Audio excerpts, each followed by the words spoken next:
today's video, next naman to 5 carb, ay magpalit tayo ng bagong primary clutch kasi ito ay nagkaroon ng kadyot-kadyot. So buksan mo natin ang kanyang clutch housing. Ito ang kanyang kalalagyan guys, yan po ay Honda talaga, yan po ay genuine. So buksan natin ito guys para makita natin ang ating primary clutch at saka clutch basket.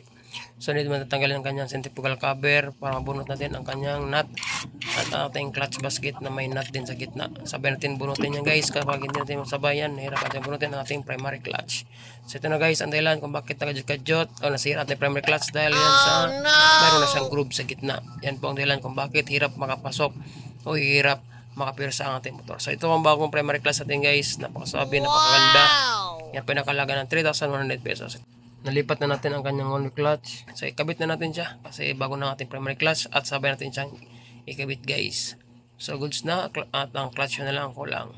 So yun lang guys, no, napakadali lang magpalit ng primary clutch sa Honda XR125. Right safe, God bless.